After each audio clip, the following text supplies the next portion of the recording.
Assalamualaikum warahmatullahi wabarakatuh.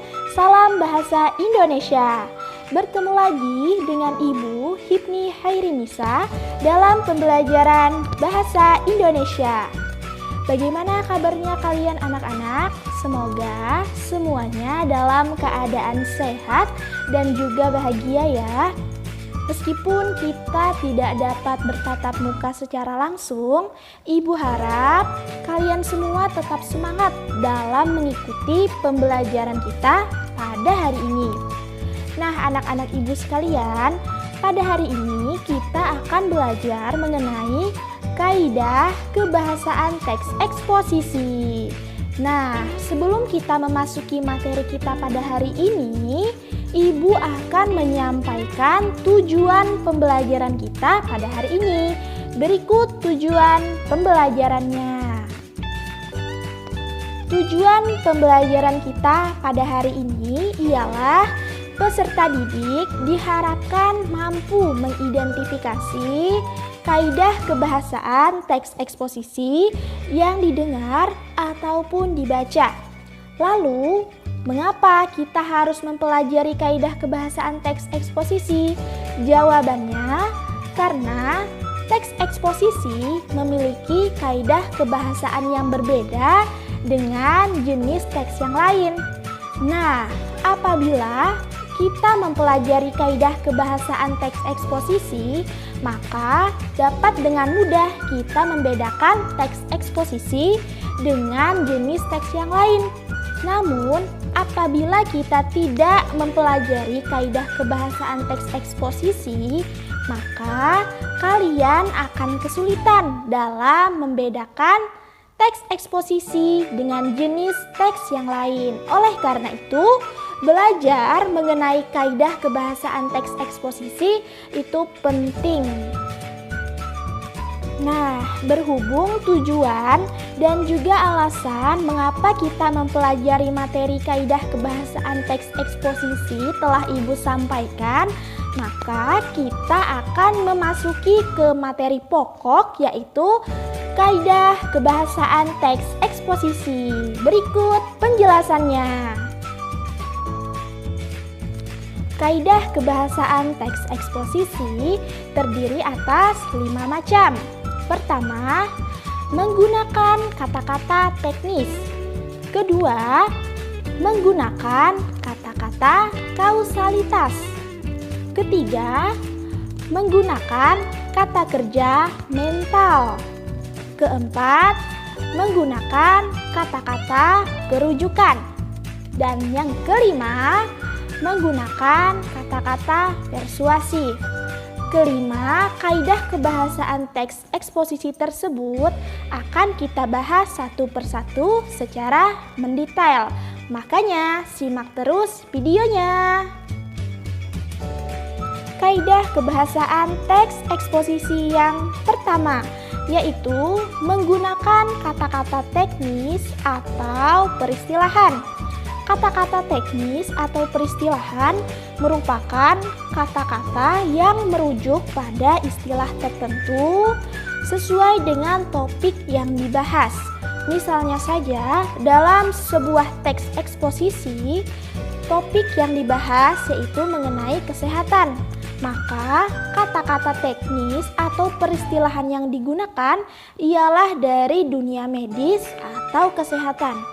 Nah, untuk lebih jelasnya, mari kita simak contohnya berikut ini. Olahraga tak hanya baik untuk kesehatan, tetapi juga baik untuk mencegah masalah kesehatan yang diderita, seperti stroke, diabetes, depresi, tekanan darah tinggi, osteoporosis, radang sendi, hingga kanker. Penggunaan kata-kata teknis atau peristilahan pada contoh tersebut terdapat pada kata olahraga, stroke, diabetes, depresi, tekanan darah tinggi, osteoporosis, radang sendi, dan kanker. Karena istilah tersebut merujuk pada istilah kesehatan atau kedokteran. Kaidah kebahasaan teks eksposisi yang kedua, yaitu menggunakan kata-kata hubungan argumentasi atau kausalitas. Kata-kata itu ditandai dengan kata jika, sebab, karena, dengan demikian, akibatnya, dan oleh karena itu. Selain ditandai dengan hubungan kausalitas, kaidah kebahasaan teks eksposisi juga ditandai dengan hubungan kronologis atau keterangan waktu yang ditandai dengan kata sebelum itu, kemudian, pada akhirnya, sebaliknya, berbeda halnya, dan namun. Untuk lebih jelasnya, mari kita simak contoh dari hubungan kausalitas dan juga hubungan kronologis dalam sebuah teks eksposisi. Berikut contohnya. Contoh kata-kata hubungan kausalitas dalam teks eksposisi. Jika kamu kekurangan tidur, tentu saja rasa kantuk sangat mungkin dirasakan. Jika kamu mengantuk saat berkendara, akibatnya kecelakaan di jalanan bisa saja terjadi. Contohnya saja di Amerika Serikat, ada ribuan kematian yang disebabkan karena pengendaranya mengantuk saat mengemudi. Nah, kata-kata kausalitas yang terdapat dalam paragraf teks tersebut yaitu pada kata jika, akibatnya, dan disebabkan. Contoh kata-kata hubungan kronologis dalam teks eksposisi. Dulu, sebelum didiami oleh banyak penduduk, sungai di Banjarmasin airnya jernih. Namun, seiring berjalannya waktu, air sungai di Banjarmasin berubah menjadi keruh. Nah, kata-kata hubungan kronologis dalam paragraf tersebut ditandai dengan kata sebelum dan namun. Kaidah kebahasaan teks eksposisi yang ketiga, yaitu menggunakan kata-kata mental atau mental verba. Apa itu kata mental? Kata mental merupakan kata-kata yang menunjukkan respon atau sikap seseorang terhadap keberadaan, tindakan, atau pengalaman. Nah, dalam teks eksposisi, kata-kata mental ditandai dengan kata seperti diharapkan, memprihatinkan, memperkirakan, mengagumkan, menduga, berpendapat, berasumsi, dan menyimpulkan. Untuk lebih jelasnya, mari kita simak contoh dari kata-kata mental dalam teks eksposisi sebagai berikut. Contoh kata kerja mental dalam teks eksposisi. Kementerian Lingkungan Hidup dan Kehutanan (KLHK) berpendapat bahwa bekantan merupakan satwa yang termasuk ke dalam 25 satwa langka. Dari pendapat tersebut, tentu saja keadaannya begitu memprihatinkan.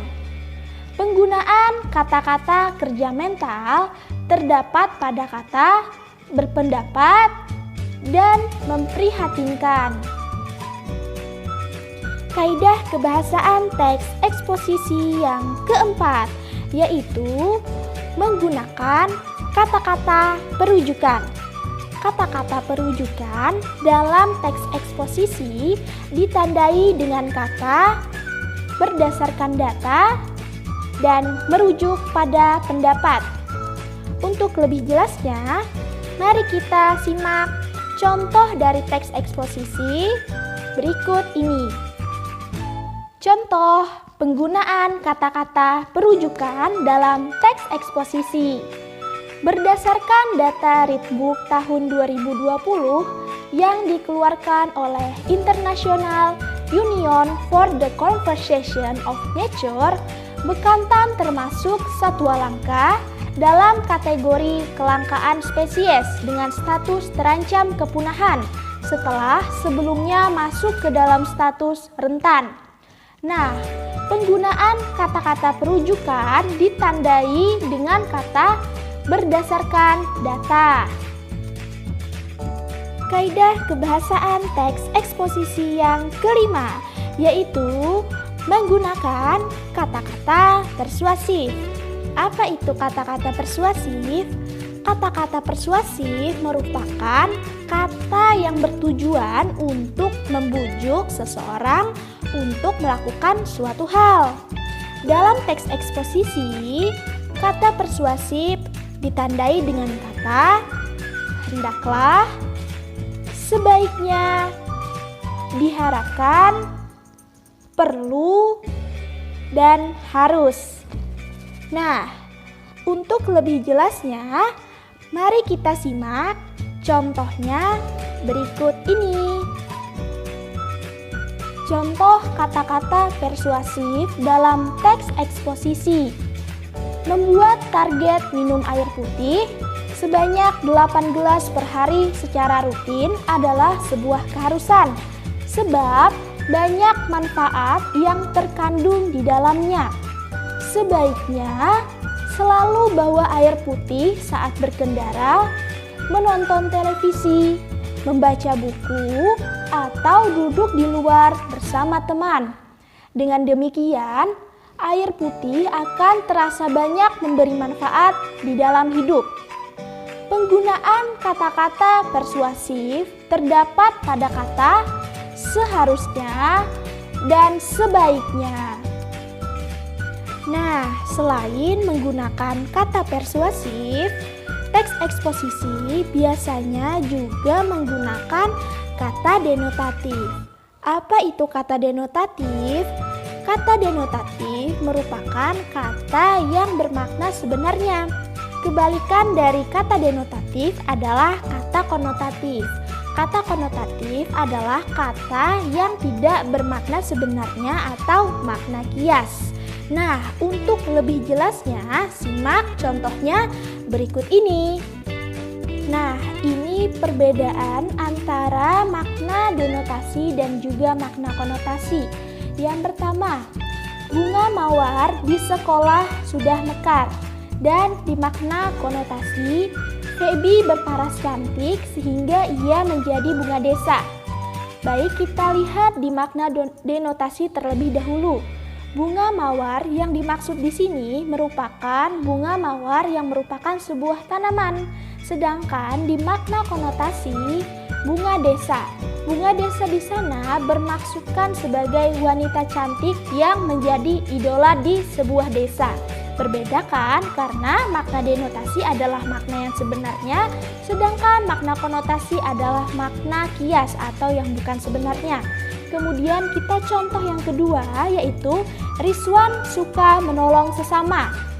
Sedangkan untuk di makna konotasinya, Bahrun tidak disukai teman-temannya karena besar kepala. Nah, di sini kata menolong sesama artinya suka membantu sesama. Sedangkan di makna konotasi, besar kepala itu bukan berarti kepalanya yang besar, tetapi memiliki sifat yang sombong. Seperti itu. Nah, itu tadi penjelasan mengenai kaidah kebahasaan teks eksposisi.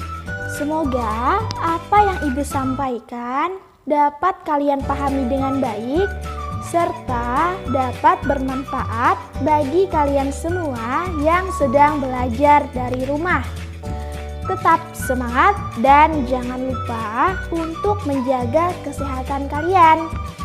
Ibu mohon undur diri, mohon maaf atas segala kesalahan serta kekurangan. Ibu akhiri, Assalamualaikum warahmatullahi wabarakatuh. Salam Bahasa Indonesia. Dadah.